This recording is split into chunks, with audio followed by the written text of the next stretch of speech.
ஆனால் வாஸ்துங்கிறது எப்படி அப்படின்னா நம்ம இஷ்டப்படி வாஸ்து ரீதியாக இந்த பஞ்சபூதங்கள் ஏற்ற மாதிரி ஒரு வீட்டை நம்ம அமைச்சிக்கிறதுக்கு நம்ம இறைவன் வந்து ஒரு வழியை ஏற்படுத்தி கொடுத்துருக்காரு. ஒன்று பிரச்சனையாக இருக்குது, ஜாதகம் பிரச்சனையாக இருக்குது, ஒன்றும் பண்ண முடியல அப்படின்னா அதற்கு அடுத்ததாக ஒரு ஆப்ஷன் கொடுத்துருக்காங்க நம்ம முன்னோர்கள்.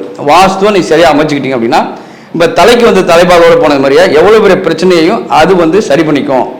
அந்த பிரச்சனையை வந்து உங்களுக்கு காத்து நிம்மதியான ஒரு வளர்ச்சியை வந்து உங்களுக்கு கொடுத்து சந்தோஷமாக வாழ்கிறதுக்கான ஒரு வழியை ஏற்படுத்துங்கிறது வாஸ்து.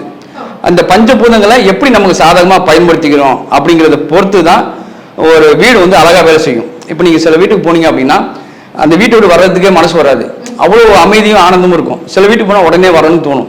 நீங்கள் உதாரணத்துக்கு பாருங்களேன், ஒரு ஒரு ஒரு ஒரு சின்ன இடத்துக்குள்ள உங்களை போட்டு அடைச்சா எப்படி இருக்கும், அப்படி மனசே ஒரு பாதிக்கிற மாதிரி இருக்கும். அதே ஒரு வீடு வந்து அப்படின்னா நல்ல விசாலமாக நல்ல வெளிச்சமாக நீட் அண்ட் கிளீனாக அழகாக இருந்தது, ரம்யமாக இருந்தாலும் அந்த வீட்டில் உள்ளவங்களை எப்படி இருக்கும் மனநிலை.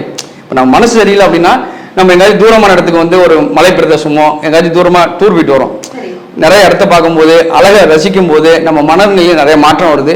அதுவே நமக்கு ஒரு பூஸ்டா இருக்கும். இடம் அழகா இருந்தா மனசு அழகா இருக்கும். ஆமா, அதே மாதிரி வீடும் நம்ம அழகா வச்சுட்டோம் அப்படின்னா வீடு நீட்டா வச்சுட்டோம்னா நிச்சயமா அது ஒரு நல்ல மாற்றம் மனநிலையில ஏற்படுத்தும்.